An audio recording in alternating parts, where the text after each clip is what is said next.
तो ये जो आपको बदलाव दिखेगा इसका फायदा बहुत दिखेगा। लेकिन बैंकिंग सेक्टर और फाइनेंशियल सर्विसेज सेक्टर के खुद के बहुत सारे लेगेसी इश्यूज हैं जो सॉर्ट आउट होने होंगे। लेकिन ये दो सेक्टर मुझे लगता है कि anything to do with individuals, क्योंकि हमारी 130 करोड़ की आबादी है, अर्निंग पॉपुलेशन है, खर्च करने वाले हैं, पैसा इकोनॉमी ग्रो होगा, so money flow will be through individual. अच्छा रुंगटा सर, एक बात और बताएं कि किसी भी आम निवेशक के लिए जो कि बाजार को ट्रैक भी करता है और वो थीमेटिक फंड को समझता भी है, उसमें निवेश कर भी सकता है, उसको अपने पोर्टफोलियो कितना हिस्सा यहाँ पर एलोकेट करना चाहिए, और अगर वो इसके साथ साथ सेक्टोरल का ब्लेंड रखना चाहे तो इन दोनों को मिला के कितना एक ब्लेंड होना चाहिए, कितना एक परसेंटेज देना चाहिए?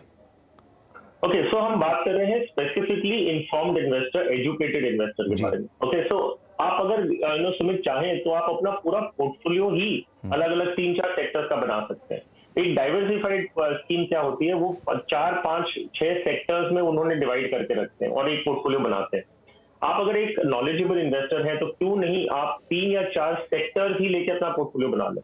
तो आपका मान लीजिए 5 सेक्टर्स या 4 सेक्टर्स या थीम आपने आइडेंटिफाई कर ली और 20% या 25% अपना पोर्टफोलियो का आपने उसमें इन्वेस्ट कर दिया जो आपको अच्छे लगते हैं। आपको मान लीजिए फार्मा अच्छा लग रहा है, बैंकिंग अच्छा लग रहा है, कंज्यूमर अच्छा लग रहा है, तो आप सिर्फ उनमें कर ले and you can create a portfolio. ऐसा कोई कंपल्शन नहीं है कि उसमें कोई लिमिटेशन है, क्योंकि आपने कहा कि एक इन्फॉर्म्ड इन्वेस्टर मार्केट को ट्रैक करता है, तो मोस्ट सर्टेनली वो एक सिर्फ सेक्टर या थीमेटिक फंड से भी अपना पोर्टफोलियो बना सकते हैं।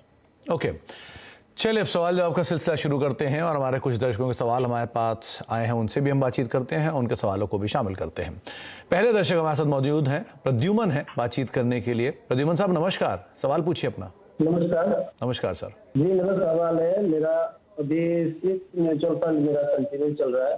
5,000 करके मैं हर महीने इसका SIP कर रहा हूँ। मेरा 3 करोड़ का टारगेट है और 30 साल तक मैं कर सकता हूँ। आपकी अभी उम्र 25 साल है और आप 30 साल में 3 करोड़ का लक्ष्य साध के चल रहे हैं, राइट? जी। ओके, रुंगटा सर, इन्होंने अपना पोर्टफोलियो आपको भेजा भी है, इसमें अलग अलग मिड कैप के, ब्लू चिप के फंड्स इन्होंने शामिल कर रखे हैं और बहुत रीजनेबल इनका गोल है कि इन्होंने 30 साल में करीब करीब 3 करोड़ के आसपास का एक ये फंड साथ के चल रहे हैं कि इतना ये टारगेट अचीव करना चाहते हैं। 25 साल उनकी उम्र है और अच्छी चीज़ ये कि एक बहुत इनिशियल एज में इन्होंने इन्वेस्टमेंट भी शुरू की है। पहली चीज़ तो क्या इनका फंड सही है, रणनीति सही है? दूसरा, क्या इनको अपनी SIP को बढ़ाते रहना चाहिए विद टाइम? कैसे इसमें फेरबदल करें, कुछ बदलाव की जरूरत? सुमित, सिर्फ 2 ऑब्जर्वेशन है मेरे। एक है कि ये जो 5,000 रुपए महीने का कर रहे हैं और 30 साल में ये 3 करोड़ रुपया चाहते हैं, और अगर हम लॉन्ग टर्म एवरेज रिटर्न देखें करीबन 14% अज्यूम करें तो इनका एस्टिमेटेड कॉर्पस एक्यूमुलेशन करीबन 2.7 करोड़ के आसपास आएगा, जो 3 करोड़ के आसपास है। दूसरा जो आपका मेन सवाल था वो बहुत इंपॉर्टेंट था कि क्या इन्हें इन्वेस्टमेंट बढ़ाते रहना चाहिए। यस, इनका लक्ष्य अगर पूरा होता हुआ दिखता भी है इन्हें, लेकिन अभी 25 साल की इनकम आगे जाके बढ़ने वाली है, तो आप एक एज ए रूटीन, एक एज ए हैबिट बनाइए कि जैसे आपकी इनकम बढ़ती है आपका इन्वेस्टमेंट भी वही प्रोपोर्शन में बढ़ना चाहिए। तो क्यों ना हम ऐसा करें कि हम 3 करोड़ का टारगेट भी एक्सीड कर लें, क्योंकि इन्फ्लेशन के बेसिस पे आपको ये नहीं पता कि 30 साल बाद 3 करोड़ काफी होगा कि नहीं, तो आप प्रिपेयर वैसे ही करें कि आपका इन्वेस्टमेंट बढ़ा सकते हैं। दूसरा ऑब्जर्वेशन जो था कि ये 5,000 रुपए के लिए ये करीबन 6 स्कीम्स में कर रहे हैं जो जरूरत नहीं है। 5,000 रुपए प्रद्युम्न जी आप ना 2 स्कीमें भी करते तो आपका काम पूरा हो जाता।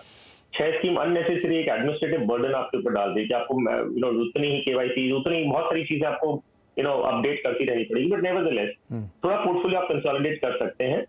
Axis blue chip, axis mid cap and Nippon India small cap, ये तीनों स्कीम्स को आप बंद करें और एक जो आपका 2,500 रुपया है वो एक ही स्कीम में करें, वो है निप्पॉन इंडिया मल्टी कैप।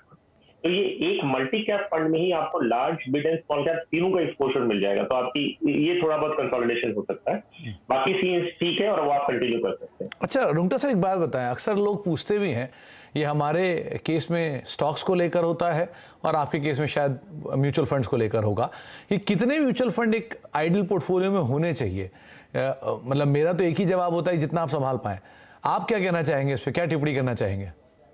देखिए सुमित, एक कोई भी स्कीम आप लेते हैं ना, वो स्कीम में करीबन 30 to 50 कंपनीज में वो खुद इन्वेस्ट करते हैं। तो मान लीजिए इन्होंने एक्सिस ब्लू चिप फंड ले रखा है, उसमें करीबन आपके पास 30 से 50 कंपनियों में वो खुद इन्वेस्ट कर रहे हैं। वैसे ही आप कोई दूसरी स्कीम लेंगे उसमें भी 30 से 40 कंपनियों में इन्वेस्ट हो रहा है। तो ऐसे अगर आप 6 स्कीम ले रहे हैं तो ऐसा कोई आपको आपके उन स्कीम्स में जो कंपनियां वो डुप्लीकेशन आपको दिखेगी। तो आइडियली स्पीकिंग 5 या 6 स्कीम बहुत होती है। अगर आपका मंथली इन्वेस्टमेंट लाख, 2 लाख, 3 लाख रुपया भी है तो 6 स्कीम बहुत होती है। 5,000 रुपए के लिए 2 स्कीम बहुत होती है। तो आपको उस हिसाब से देखना है कि डुप्लीकेशन करके कोई फायदा हो रहा है कि नहीं।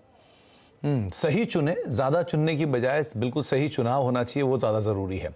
अनिल कुमार हमारे साथ अगले दर्शक होंगे जो कि हरियाणा से मौजूद हैं, उनसे हम बातचीत करेंगे। वक्त तो एक ब्रेक का हो गया है, ब्रेक के बाद लौटते हैं। अनिल जी हमारे साथ फोन लाइन पे बने रहेंगे, उनसे हम बातचीत करेंगे ब्रेक के उस पार, और रुंगटा साहब से उनके सवाल को लेकर भी आंसर लेंगे छोटे से ब्रेक के उस पार।